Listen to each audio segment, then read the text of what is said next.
kita ke pembahasan soalnya ya. Bentar.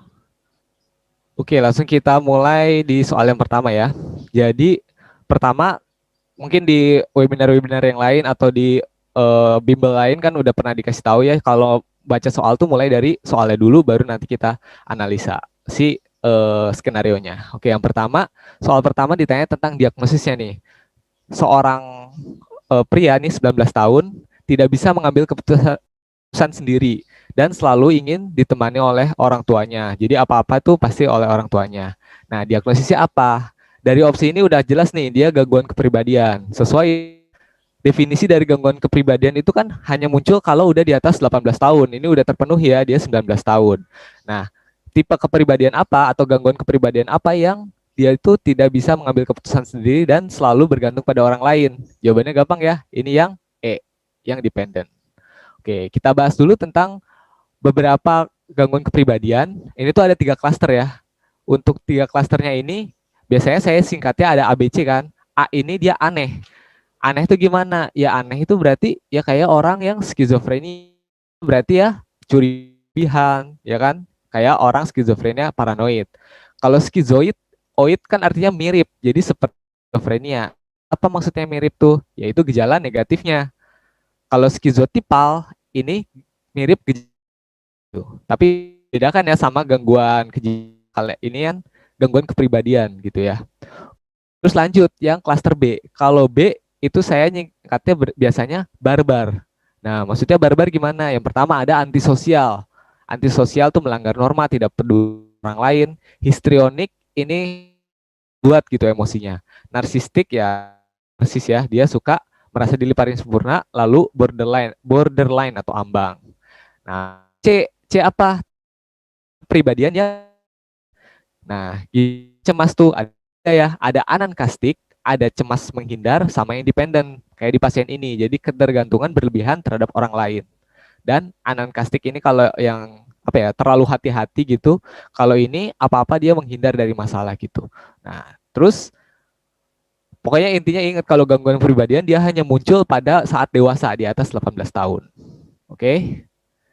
Langsung ke yang nomor 2. Diagnosisnya apa? Oke, ditanya diagnosis lagi. Baru kita analisa soalnya. 45 tahun, benjolan di perut kanan atas. Oke, benjolan di perut kanan atas, tapi dari pemeriksaan fisik dan penunjang nggak ada kelainan. Terus udah berobat kemana-mana, tapi tetap nggak ada kelainan. Oke, berarti apa? Keluhan, tapi nggak ada bukti.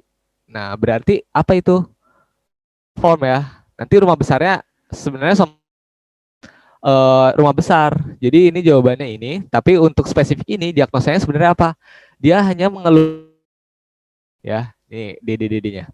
Kita lihat gangguan somatoform ada somatisasi dan hipokondrik ya.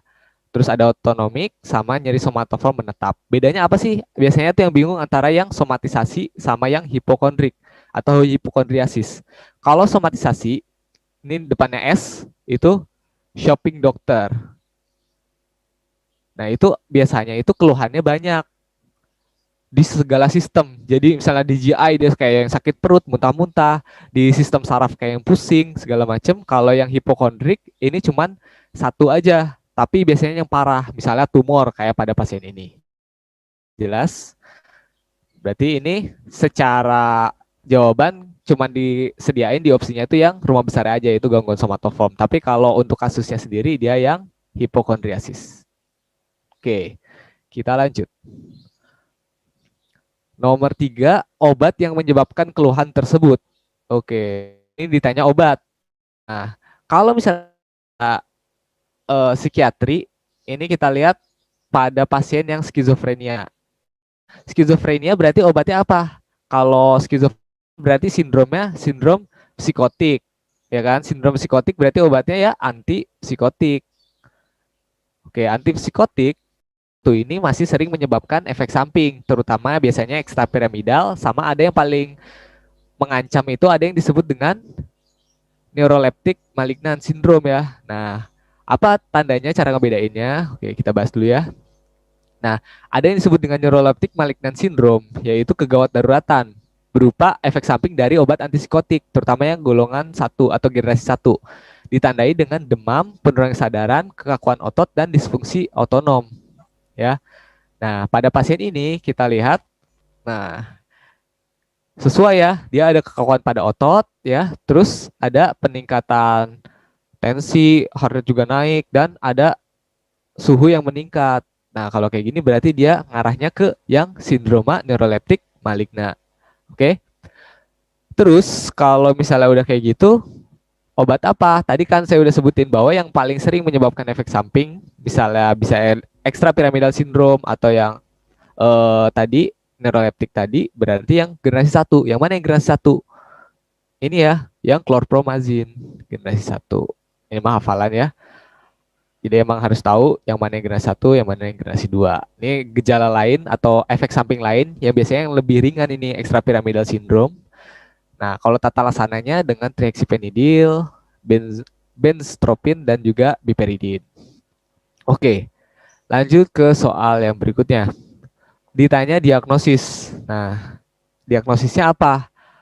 Seorang dengan keluhan dada berdebar, ya kan? Terus ada pusing, telapak tangan berkeringat, ya kan? Dan cemas. Oke, dada berdebar, berkeringat itu kan dia tanda-tanda dari otonom ya. Jadi dari tanda-tanda dari otonom, hiperaktivasi otonom. Terus dia ada cemas juga. Nah, hiperaktivasi otonom dan cemas. Terus kita lihat pada cemas ini kita perlu lihat apa sih penyebabnya gitu. Apakah dia mengambang ataukah dia karena spesifik karena tertentu, karena suatu rangsangan tertentu, misalnya dia takut akan sesuatu atau dia misalnya karena keramaian atau dia karena jadi pusat perhatian. Nah, itu penting. Nah, kita lihat di sini. Cemas muncul tanpa adanya sebab yang jelas. Berarti ini kata kuncinya mungkin kalau di soal kadang disebutnya cemasnya tuh mengambang gitu. Nah, ini khas pada GAD ya. Kalau obsesif ya itu yang kayak macam-macam sih, bisa dia kalau nata sesuatu harus rapi, terus juga nggak bisa lihat sesuatu mati kayak gitu-gitu. Dan biasanya mendadak munculnya.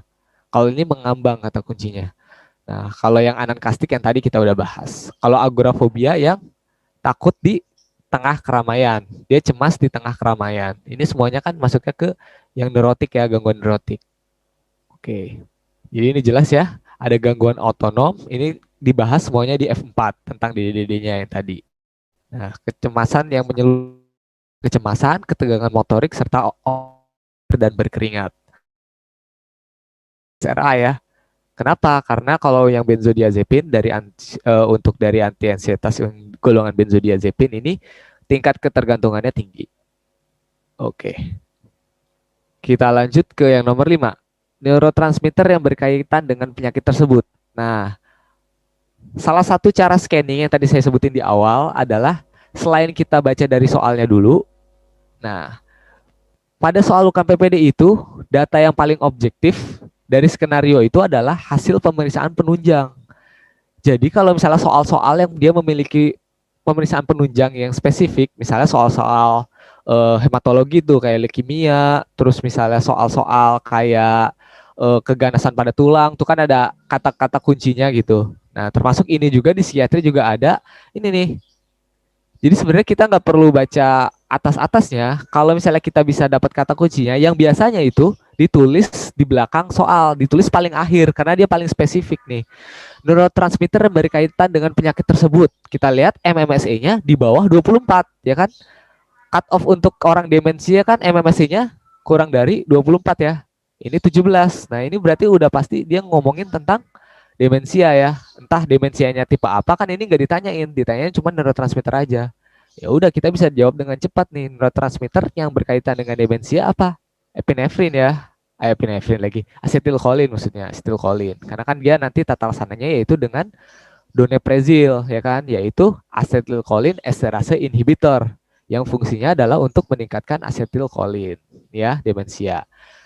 Gangguan kognitif biasanya pada orang tua. Nah, ini tipe-tipenya yang penting untuk diketahui, yaitu kalian harus tahu cara ngebedain antara Alzheimer, vaskular, Lewy body, dan frontotemporal. Alzheimer ini yang paling apa ya, paling gak spesifik, dia cuma ada otaknya ada atrofi. Penyakit temporal berarti berkaitan dengan gangguan emosi. Oke. Sebenarnya selain ini ada lagi yang lainnya juga, tapi yang penting diketahui ini. Pemeriksaan penunjang ini tadi yang jadi kata kunci yang bikin kita jadi bisa cepat jawabnya kurang dari 24. Oke. Pengobatannya tadi acetylcholine esterase inhibitor, yaitu bisa rivastigmine, donepezil, yaitu untuk meningkatkan acetylcholine di otak. Oke. Sekarang ditanya lagi, diagnosisnya apa? Diagnosisnya apa?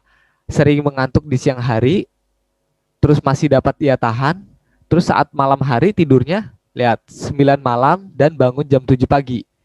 Berarti normal ya. 10, 11, 12, 1, 2, 3, 4, 5, 6, 7 tuh. Panjang banget tidurnya. Tapi masih suka ngantuk. Nah, ini apa nih jawabannya? Oke, sebelum kita bahas ke jawaban, kita tata dulu konsep atau mind map di pikiran kita tentang gangguan tidur. Ini kan ada gangguan tidur non organik nih. Tapi sebenarnya dibagi dua nih. Yang sebelah sini itu disebut dengan disomnia, ya kan? Disomnia. Kalau misalnya disomnia ini berarti gangguan terhadap siklus tidurnya, ya, siklus tidurnya. Kalau yang ini itu disebutnya parasomnia. Dimana kalau parasomnia ini dia gangguannya di tengah tidur. Jadi orang yang udah bisa tidur tapi ada gangguan. Oke, kalau pada pasien ini dia udah tidur cukup tapi masih tetap ngantuk di siang hari. Berarti gangguannya di siklusnya kan. Nah, yang mana kira-kira? Yang hipersomnia ya. Jadi dia masih udah tidur cukup tapi masih ngantuk. Nah, bedain ada yang disebut dengan narkolepsi. Kalau narkolepsi nggak bisa ditahan, jadi dia tidur aja terus gitu. Maksudnya tidurnya kapan aja gitu, nggak bisa ditahan. Kalau ini kan meskipun dia ngantuk terus, tapi dia masih bisa menahan. Tadi ya di narasi di soalnya. Kalau ini, kalau yang narkolepsi itu nggak bisa. Nah, sekarang yang parasomnia, kalau parasomnia di tengah-tengah tidur, kita udah bisa tidur, tapi ada gangguan di tengah-tengah. Misalnya somnambulisme itu tidur tidur berjalan. Kalau misalnya yang ini, yang naik teror berarti dia kebangun tapi nggak bisa ingat. Kalau yang satu lagi yang nightmare itu bisa ingat.